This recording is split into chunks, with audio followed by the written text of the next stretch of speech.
Hi hello guys, welcome back to our channel ஆர்பிடிஎல்ஸ் தமிழ். ஹபிபி welcome to Dubai அப்படின்னு இவன் சித்தப்பா அடிக்கடி சொல்லிகிட்டே இருந்ததுனால நாங்களும் பெட்டி படிக்கையெல்லாம் தூக்கிட்டு துபாய்க்கு கிளம்பிட்டோம். நாங்கள் சென்னையிலேருந்து தான் ஃப்ளைட் டிக்கெட் புக் பண்ணியிருந்தோம். ஏர்போர்ட் போனதுக்கப்புறம் தான் தெரிஞ்சது ஏரோ ஹப்பில் இருக்க ஃபுட் கோர்ட் வந்து 24/7 வந்து ஓப்பனில் இருக்கும்.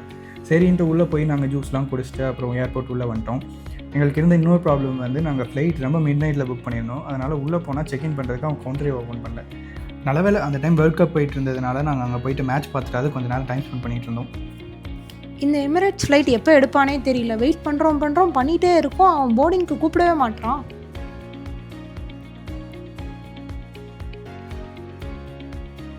ஒரு வழியாக 12 மணிக்கு அவன் போர்டிங் ஓப்பன் பண்ணிட்டான். சரின்னு நாங்களும் போர்டிங் உள்ள போய் செக்இன் பண்ணிவிட்டு அப்புறம் செக்யூரிட்டி செக்லாம் முடிச்சுட்டு அடுத்த வேலை என்ன எங்கள் வேலையை பார்த்தோம்.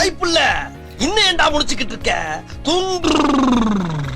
எங்கள் வேலைன்னு சொல்லக்கூடாது, இவளோட வேலையை பார்க்க ஆரம்பிச்சிட்டா. நான் கொஞ்சம் நேரம் மொபைல் நோண்டிகிட்டு இருந்தேன். அதுக்குள்ளே அவங்க போர்டிங் ஸ்டார்ட் பண்ணுறதுக்கு கால் பண்ணிட்டாங்க. அதனால் நாங்கள் இங்கேருந்து பெட்டி படிக்கையெல்லாம் எடுத்துகிட்டு மறுபடியும் போர்டிங் பாயிண்ட் போயிட்டோம். அரை தூக்கத்தில் இருந்த எண்ணெய் பிடிச்சி தட்டி எழுப்பி கீழே கூப்பிட்டு போய் பார்த்தா இவனுங்கெல்லாம் ஆக்டிவாக இருக்காங்க. எங்கேருந்து இவ்வளோ எனர்ஜி வருது ஒன்றும் புரிய மாட்டேங்குது. அப்புறம் எங்கள் சித்தப்பா பையன் அங்கேருந்து முறுக்கு வாங்க சொல்லிட்டு இருந்தான். அதனால் நாங்கள் ரொம்ப தேடி கண்டுபிடிச்சி வழக்கம் போல் A to Bயில் ஒரு பார்சல் வாங்கிட்டு போனோம். அங்கே உள்ளே போனதுக்கப்புறம் தான் தெரியுது ஏர்போர்ட் உள்ள நம்ம போர்ட் பண்ணுற கேட் முன்னாடியே வந்து A to B இருக்குன்னு. இதை பெரிஸ்டா காஃபி குடிக்கிறீங்கன்னு சொல்லிட்டு அந்த கவ்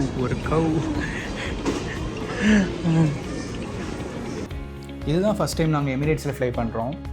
உள்ளே போய் பார்த்தா பெட்ஷீட்டு இயர்ஃபோன்ஸு எல்லாத்தையும் எடுத்து வச்சுட்டு மேலே தலையை தூக்கி பார்த்தா live camera north west east சவுத்துன்னு இருக்க எல்லாத்தையும் காட்டிகிட்டு இருக்கான். இந்த கேமரா மேட்டர் கொஞ்சம் புதுசாக இருக்குது அப்படின்னு சொல்லி நாங்கள் ஸ்க்ரீனில் எங்கெங்கெல்லாம் கேமரா இருக்குது எப்படிலாம் ஆக்சஸ் பண்ணலான்னு கொஞ்சம் நேரம் நோண்டிகிட்டு இருந்தோம். அந்த ஸ்க்ரீனில் ஆக்சுவலாக முன்னாடி தொட்டால் முன்னாடி கேமரா ஆன் ஆகுது, சைடில் தொட்டால் சைடில் கேமரா ஆன் ஆகுது. இதெல்லாம் பார்க்க கொஞ்சம் புதுசாக தான் இருந்தது.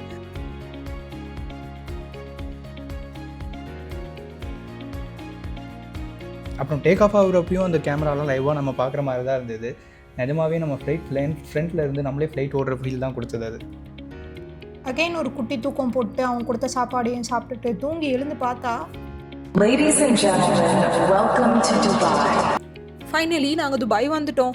துபாய் ஏர்போர்ட் தான் இருக்கிறதுலே one of the most busiest airport in the world. இங்கே பார்த்தீங்கன்னா tens of millions of passengers daily இங்கே டிரான்சிட் பண்ணுறாங்க ஆர் எதர் துபாய்க்கு வராங்க. அப்புறம் இன்னொரு டிப், நீங்கள் ஃபஸ்ட் டைம் துபாய் போகிறீங்கன்னா ஸ்மார்ட் கேட் யூஸ் பண்ணாதீங்க. ஏன்னா ஒன் டைம் நம்ம மேனுவலாக அந்த பாஸ்போர்ட்டில் ஸ்டாம்ப் பண்ணதுக்கப்புறம் தான் செகண்ட் டைமில் இருந்தால் அந்த ஸ்மார்ட் கேட் வந்து நம்ம பாஸ்போர்ட்டை ரெகக்னைஸ் பண்ணுது. அப்புறம் என்ன பேக்கேஜ்லாம் கலெக்ட் பண்ணிட்டு நாங்கள் வெளில வந்து பார்த்தா நம்ம சித்தப்பு வெயிட் பண்ணிட்டு இருந்தாரு. யாரு சித்தப்பு? நீங்க எப்போ வந்தீங்க? என்ன நீ பார்க்கவே இல்லையா? இல்லையா சித்தப்பு? உட்காருங்க. A few moments later. அப்புறம் அவர் எங்களை பிக் பண்ணிட்டு வீட்டுக்கு கூப்பிட்டு போயிட்டு இருந்தார். வந்த உடனே நமக்கு துபாய் சுற்றி காட்டணும்னு அவர் டிசைட் பண்ணிட்டாரா என்னன்னு தெரில. வீட்டுக்கு மேப் போடுறதுக்கு பதிலாக அவர் ஆஃபீஸ்க்கு மேப் போட்டு ஒரு ஃபியூ கிலோமீட்டர் சுற்றி தான் வந்து வீட்டுக்கே கூட்டிகிட்டு போனார். புர்ஜ் கலிஃபாப்பா அது இல்லையா?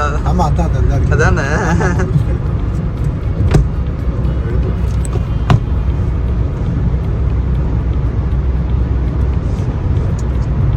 தான் வரா ஆர்த்தி ஃபர்ஸ்ட் நாள் வரா புர்ஜ் கலிஃபா அவ்வளோ சின்னதாக இருக்கு அப்படின்னு எனக்கும் ஏதோ குரூப்பில் டூப் மாதிரி தான் இருந்தது. பக்கத்தில் வந்து பார்த்தா ரொம்ப பெருசாக இருக்கும்னு நினைக்கிறேன். பயங்கர பெருசாக இருக்கும். டக்குனு என்ன அவன் கேட்டா என்ன வாட் சிஸ்டர்னாரு சேயிங் இட்ஸ் வெரி ஸ்மால் மேன்னா அவ்வளோ. வீட்டுக்கு போகிறதுக்கு முன்னாடியே நம்ம புர்ஜ் கலிஃபாவை பார்த்துட்டு தான் போயிருக்கோம். வீட்டுக்கு போய் பார்த்தா சித்தப்பா பையன் வீட்டில் இல்லை, அவன் ஸ்கூல் போயிருந்தான். ஸோ அவன் வர வரைக்கும் வெயிட் பண்ணலான்னு வீட்டில் வெயிட் பண்ணிட்டு இருக்கான். நான் உங்கள் என் தம்பி. ஹாய், எங்கடா போற? A few moments later. வரட்டா மாமே? சரியான வேலை இருக்குது. ஃபஸ்ட் டே நமக்கு குளோபல் வில்லேஜ் போகலான்றது மாதிரி தான் பிளான் பண்ணியிருந்தோம். அங்கே நிறையா நடக்கிற மாதிரி இருக்கும் அப்படின்றதுனால என் சித்தி இவனுக்கு அந்த ஸ்கேட்டிங் ஷூஸ் இருக்க மாதிரி போட்டிருந்தாங்க. அங்கே இந்த மாதிரி ஷூஸ்லாம் நான் இங்கே தான் ஃபஸ்ட் டைம் பார்க்குறேன். மேபி இந்தியாவில் இருக்கும், நான் பார்த்ததில்லை. அந்த ஷூலே பார்த்தீங்கன்னா அந்த ஒரு வீல் வந்து அட்டாச் பண்ணிக்கிற மாதிரி இருக்குது. அது ஆக்சுவலாக டிட்டாச்சபிள் தான், நம்ம டிட்டாச் பண்ணியும் இவன் நடந்துக்கலாம். பட் இவன் நல்லா வாக் பண்ணாமல் சறுக்கிட்டே வரணுன்றதுக்காக போட்டு வந்து ரொம்ப அவஸ்தைப்பட்டாங்க. சரி வாங்க நம்ம குளோபல் வில்லேஜில் போய் பார்க்கலாம். அது ஆக்சுவலாக பெருசு தான், அவங்க சொன்ன மாதிரி தான். அந்த மாதிரி நமக்கு பார்த்தா பெருசுன்னு ஃபீல் ஆகாது. புர்ஜ் கலிஃபா மாதிரி தான்.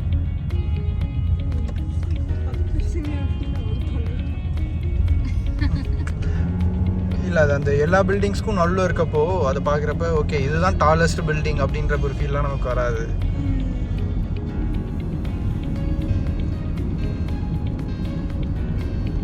இதெல்லாம் என்னது? நான் அப்புறம் எடுத்துக்கிறேன்.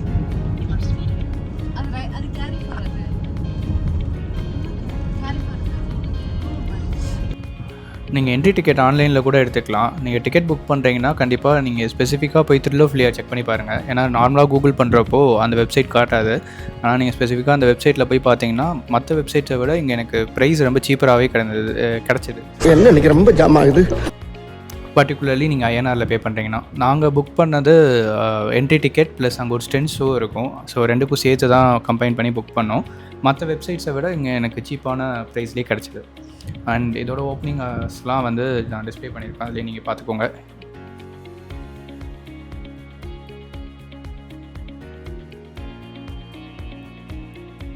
நாங்கள் ரொம்ப இன்னோவேட்டிவாக அவனுக்கு கால் வலிக்கூடாதுன்னு ஸ்கேட்டிங் ஷூஸ்லாம் போட்டு கூப்பிட்டு வந்தால் இங்கே இதெல்லாம் அலௌட் இல்லைன்னு வெளில நிற்க வச்சிட்டாங்க. தென் அகைன் நாங்கள் ஸ்கேட்டிங் ஷூஸ் எல்லாம் வந்து ரிமூவ் பண்ணிவிட்டு உள்ளே இருக்க ரோலர் ஸ்கேட்ஸ்லாம் ரிமூவ் பண்ணிட்டு உள்ளே போனோம். பார்த்தா மைக்கும் அலௌட் இல்லை போல். அகைன் மைக்கெல்லாம் நாங்கள் சப்மிட் பண்ணிட்டு அதுக்கப்புறம் தான் எங்களை உள்ளே விட்டாங்க. நம்ம இதுன்னு சொல்லியிருந்தா கண்டுபிடிச்சிருக்கோம். நேஷன் என்ன போல இந்தியா இருந்தானே.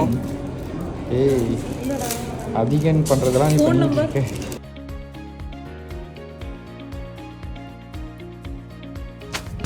அப்பாடா ஒரு வழியாக எல்லா செக்கையும் தாண்டி உள்ளே வந்தாச்சு. உள்ளே வந்தோடனே நம்மக்கிட்ட லண்டன் பஸ் தான் இருக்குது. இங்கே எதுக்கடா லண்டன் பஸ் இருக்குது அப்படின்னு யோசிப்பீங்க. அதுதான் குளோபல் வில்லேஜோட கான்செப்டே. எல்லா கண்ட்ரீஸையும் ஒரே இடத்துல பார்த்தா எப்படி இருக்கும் அப்படின்னு யாரோ ஒருத்தர் இமேஜின் பண்ணதோட க்ரியேஷன் தான் இந்த குளோபல் வில்லேஜ். இது மெயினாக துபாயோட டூரிசம் இன்க்ரீஸ் பண்ணுறதுக்காக தான் கொண்டு வந்திருக்காங்க. ஸோ நீங்கள் பார்த்தீங்கனாலே தெரியும், பெரிய பெரிய செட்டு இருக்கும். ஒவ்வொரு செட்டும் ஒவ்வொரு கண்ட்ரியை டினோட் பண்ணுற மாதிரி இருக்கும். அண்ட் அந்த ஒவ்வொரு செட்குள்ளேயும் உள்ளே நீங்கள் நடந்து போகிறப்ப ரியலாகவே அந்த கண்ட்ரியில் போயிட்டு ஷாப்பிங் பண்ணுறதோ இல்லை ஃபுட் சாப்பிட்றதோ அந்த மாதிரி ஒரு வைப் அண்ட் ஏஸ்தட்டிக்கை இவங்க வந்து கொண்டு வந்திருப்பாங்க. ஃபார் எக்ஸாம்பிள் ஏதாவது ஒரு கண்ட்ரி எடுத்து அந்த கண்ட்ரி உள்ள போனீங்க அப்படின்னா அந்த கண்ட்ரீஸோட ஃபுட்டு, க்ளோத்திங், அதோட மியூசிக்கு, அவங்க எப்படி இருப்பாங்க, அந்த மாதிரி தான் ட்ரெஸ் பண்ணியிருந்தாங்க. ஸோ எல்லாமே பார்க்குறதுக்கு ரொம்ப டிஃப்ரெண்ட்டாக இருந்தது.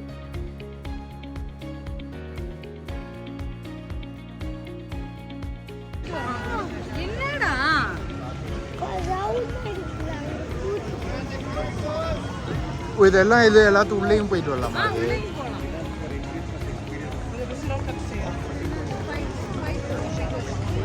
ஓ இது அந்த தாய்லாண்டோட ஃப்ளோட்டிங் மார்க்கெட். தாய்லாண்ட் போல இது ஃப்ளோட்டிங் மார்க்கெட் போட்டுருக்கான்.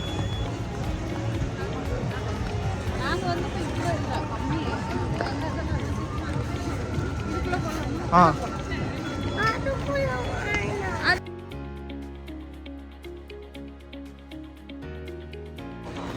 இது என்னது? இது என்ன மார்க்கெட்? எப்படி எப்படி கோயத்துன்னு கண்டுபிடிச்சீங்க? மேலே போட்டிருந்தா? நீங்கள் உள்ளே போய் நடக்கணும்னு கூட அங்கே அவசியமே இல்லை. ஏன்னா அங்கே பக்கி இருக்குது, சிங்கிள் பர்சனுக்கான எலக்ட்ரிக் ஸ்கூட்டர்ஸ் இருக்குது, வீல் சேர்ஸ் இருக்குது, அண்ட் பேபிஸ்க்கான ஸ்ட்ராலர்ஸும் இருக்குது. இது போக வந்து நீங்கள் உங்களோட ஷாப்பிங் கார்ட்டை வந்து தள்ளிட்டு வரதுக்கு ஒரு பர்சனை கூட நீங்கள் ஹையர் பண்ணிக்கலாம். ஸோ இது எல்லா சர்வீசஸுமே அங்கே இருக்குது. கம்ஃபர்டபுளாக வந்து ஷாப்பிங் பண்ணிக்கலாம். இது சில்வர்ஸா? அதெல்லாம் சில்வரா இல்லை?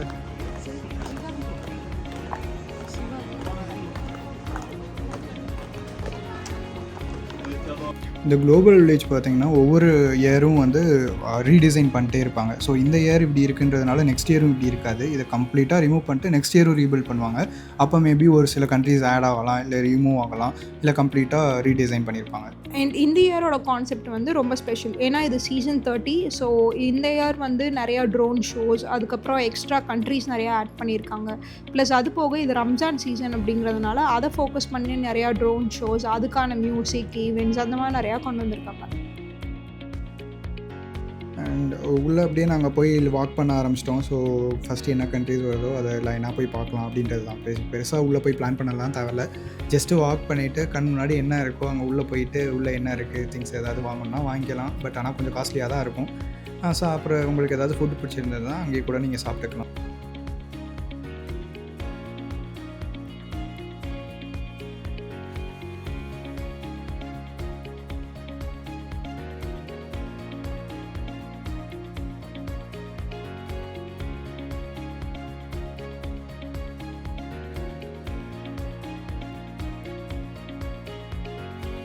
எது மசாலா வேணுமா உங்களுக்கு?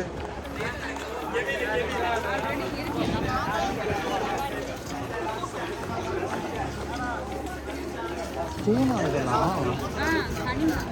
இங்கே பாருப்பா எவ்வளோ இருக்குன்னு.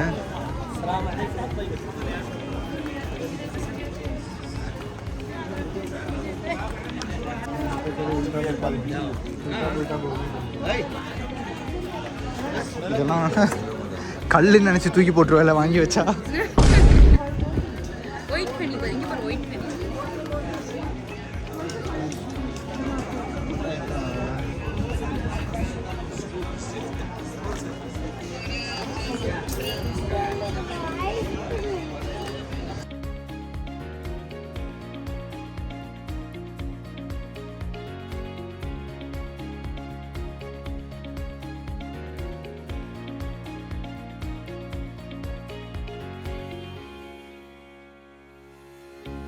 நான் ஆல்ரெடி மென்ஷன் பண்ணி இந்த ஷாப்பிங் கார்ட்டே இவங்க வச்சுருக்காங்க. இது உங்களுக்கு திங்ஸ் எல்லாம் உள்ளே ஈஸியாக எடுத்துகிட்டு போகிறதுக்கு ஹெல்ப்ஃபுல்லாக இருக்கும். உங்களுக்கு இது வேண்டாம் அப்படின்னா நீங்கள் ஒரு போர்ட்டர் கூட ஹையர் பண்ணிக்கலாம். அவங்களே வந்து நீங்கள் ஷாப் பண்ண திங்ஸ் எல்லாத்தையும் உள்ளே ட்ரான்ஸ்போர்ட் பண்ண ஹெல்ப் பண்ணுவாங்க.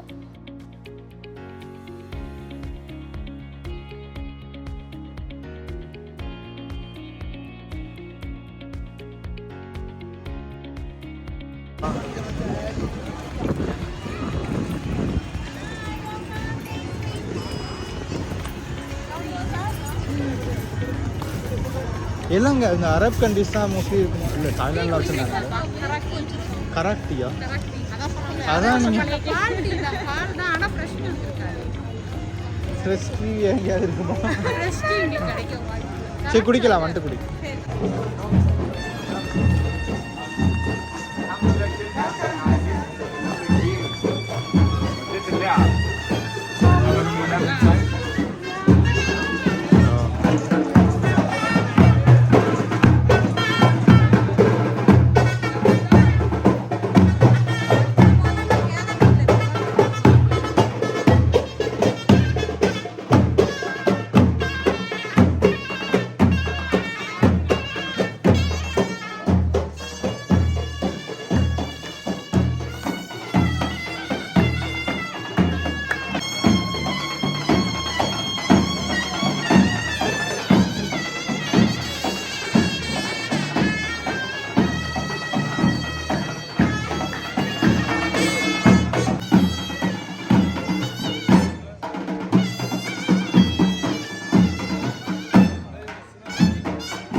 இந்த மாதிரி மியூசிக் பர்ஃபார்மன்ஸஸ் எல்லா பெவிலியன்லையும் சர்டன் டைம்ஸில் இருக்கும். அதெல்லாம் நீங்கள் பார்த்து என்ஜாய் பண்ணலாம். அது ஒரு டிஃப்ரெண்ட் எக்ஸ்பீரியன்ஸ், மிஸ் பண்ணிடாதீங்க. Because different musicians, different music instruments அந்தந்த கண்ட்ரிக்கு ஏற்ற மாதிரி ரொம்ப யூனிக்காக இருந்தது.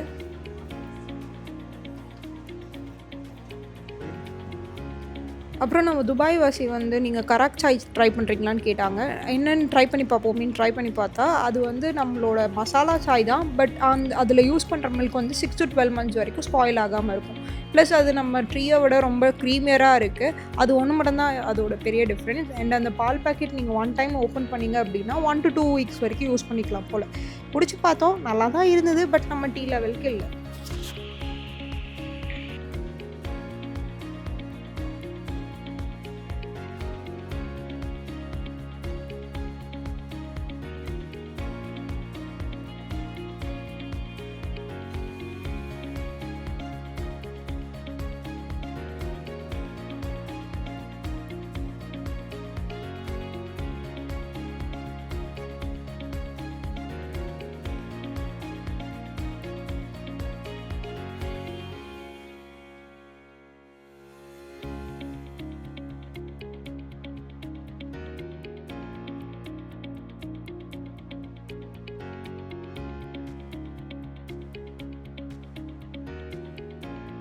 எங்கே பாருப்பா கிரைண்டரா? என்ன இது?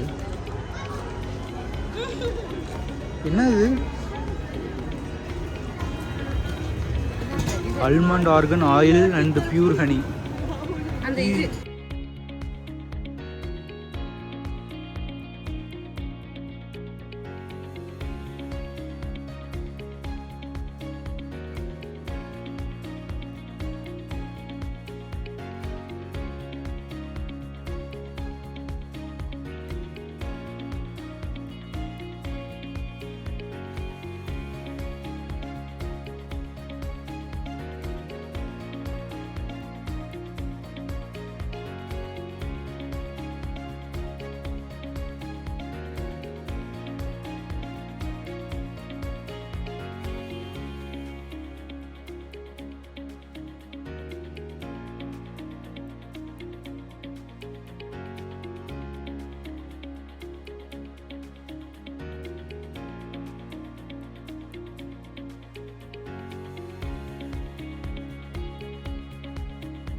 இது இது எனக்கு பார்க்குறதுக்கு லூலு மாலில் பார்க்குற மாதிரி தான் இருக்குது.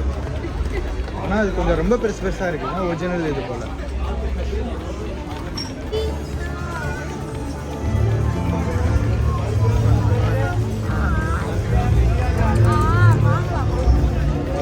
சன்செட் ஆகுறதுக்கு வேறு லெவலில் இருக்குது பார்க்குறதுக்கு.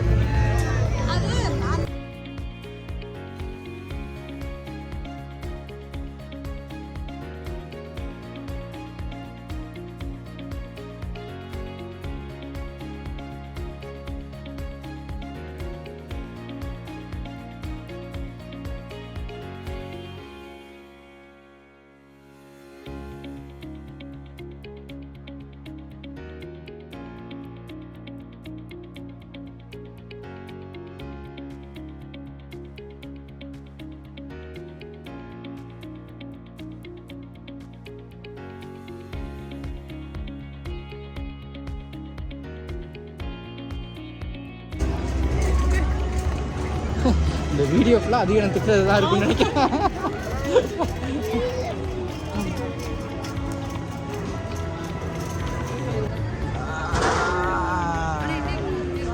அப்படியா?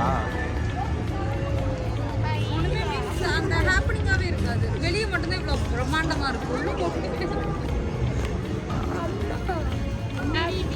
எதுவுமே இருக்காது.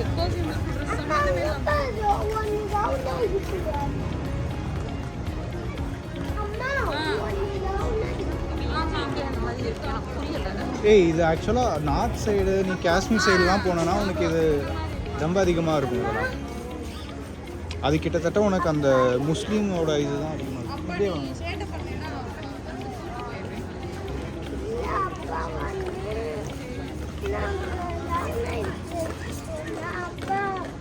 இப்படியே ஒரு ஷோ கார்லாம் இருக்கும்.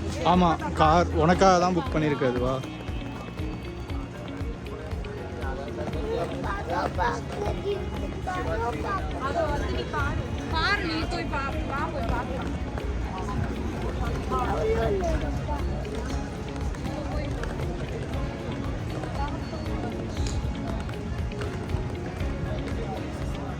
இதில் இங்கே இருக்க அந்த இது ஃபுட் ஸ்ட்ரீட் மாதிரி ஒன்று வச்சுருந்தானுங்கல்ல எல்லா இதுலேயும்.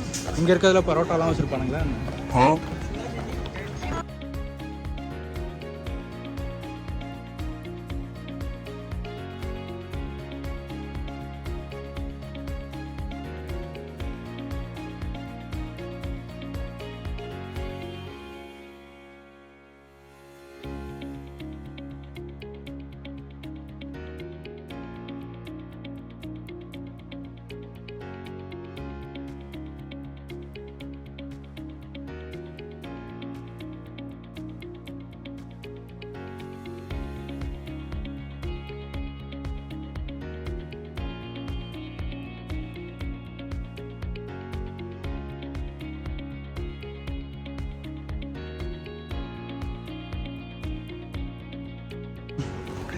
ஆக்சுவலாக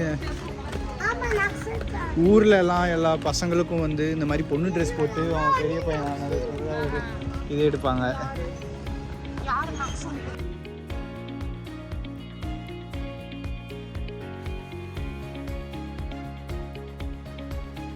அங்கே எங்கேன்னு சுற்றி பார்த்துட்டு ஸ்டென்ட் ஷோ தேடி போயிட்டுருக்கோம் நாங்கள்.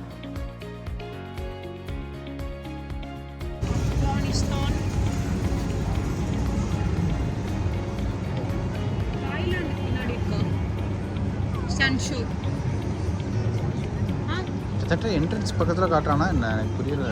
தாய்லாந்து, ஸ்ரீலங்கா இருக்கான்னு பாருங்க.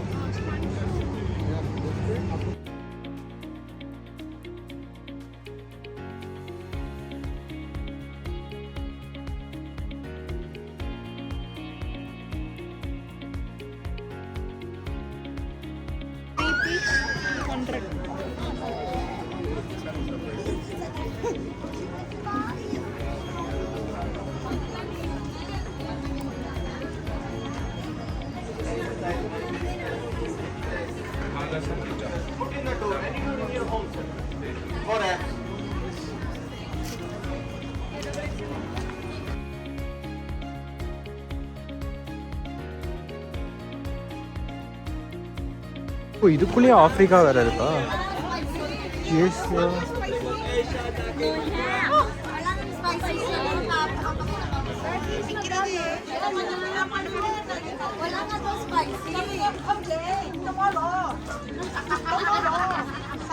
என்ன இப்படி பின்னாடி வச்சிருக்கானுங்க? ஊ ஏய் உள்ள யூஎஸ்ஏலாம் இருக்கு போலப்பா.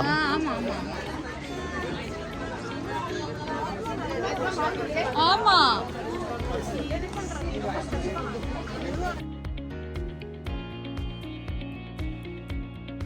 என்னப்பா முன்னாடி சைனா மட்டும்தான் இருக்குன்னு பார்த்தா இது உள்ள எவ்வளோ ஒரு நிறையா இருக்கு. கொரியா உள்ள கோல்ட் ஸ்டோன்லாம் இருந்துச்சு. எதுவும் யூஎஸ்லாம் இருக்காங்க. இதுக்கு பின்னாடி அந்த சைடு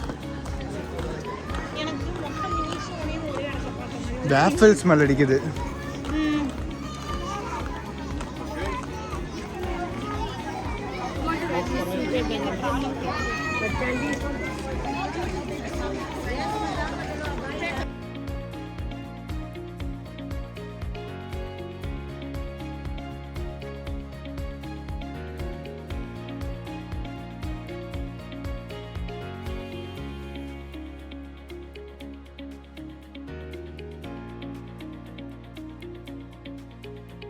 நாங்கள் ஸ்டண்ட் ஷோ தேடி போயிட்டுருக்கிறப்பவே பாதியிலே எங்களுக்கு ரொம்ப பசி வந்துடுச்சு.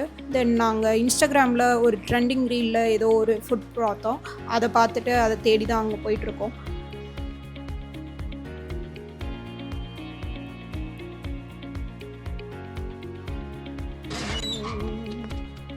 எங்க இருக்கு எங்க இருக்கு எங்க இருக்கு எங்க இருக்கு ஐ இந்த இருக்கு லா லா லா லே லா லா லா லா லா லா லா லா லே லா லா லா லா. இதுதான் அந்த ட்ரெண்டிங் டிஷ் மேங்கோ பிங்கோ. இது பேசிக்காக டெண்டர் கோகோனட்குள்ளே மேங்கோ இன்ஃப்யூஸ் பண்ண குட்டி குட்டி ரைஸ் ஸ்டிக்கி பால்ஸில் இருந்தது. இது க்ரீமியாகவும் சாப்பிட ரொம்ப நல்லா இருந்தது. நீங்களும் அங்கே போனால் ட்ரை பண்ணி பாருங்கள். நாங்கள் சாப்பிட்டு முடிச்சுட்டு அகெயின் எங்களோட ஸ்டண்ட் ஷோக்கான சர்ச்சுக்கு போயிட்டுருக்கோம்.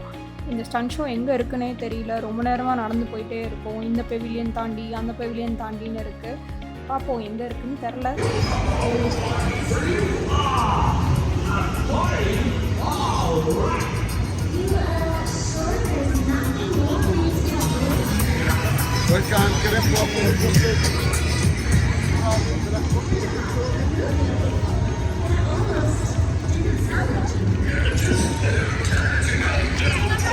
அவன் சொன்னது கரெக்ட் தான்ப்பா. அந்த ஹாப்பினஸ் லென்ஸ் ஸ்ட்ரெயிட்டாக வந்தால் இங்கே கனெக்ட் ஆகிடும் போல்.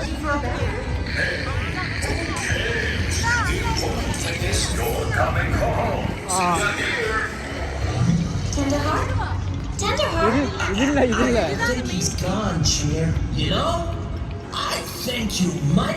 ஃபைனலி நாங்கள் ஸ்டண்ட் ஷோ நடக்கிற பிளேஸை கண்டுபிடிச்சிட்டோம்.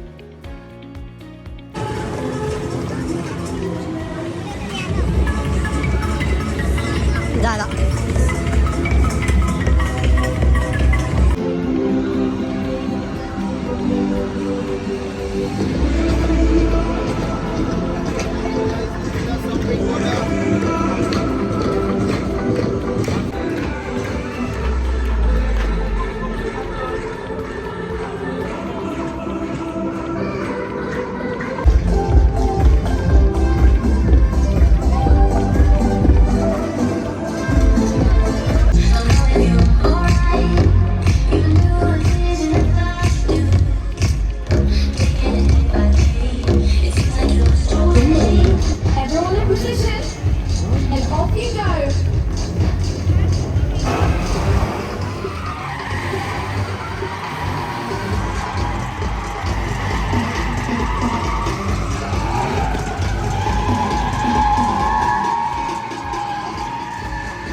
அவ்வளோதான், ஒரு வழியாக வெளில வந்துட்டோம். ரொம்ப நேரம் நடந்ததுக்கப்புறம் வெளில வரப்பே நாங்கள் சப்மிட் பண்ணியிருந்த மைக்கையும் கலெக்ட் பண்ணிட்டு வந்துட்டோம். ஸோ இன்கேஸ் நீங்கள் சப்மிட் பண்ணியிருந்தீங்கன்னா மறக்காமல் வெளில வரப்போ அதை கலெக்ட் பண்ணிட்டு வந்துடுங்க.